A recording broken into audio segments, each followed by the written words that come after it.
Good job, buddy. Whoa, that was a nice one. Feels good, huh? Hello, daddy and mommy. Look at that. Oh, he's relieved now.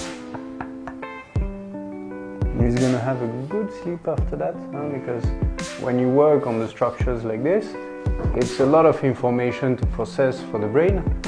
So, you fall asleep.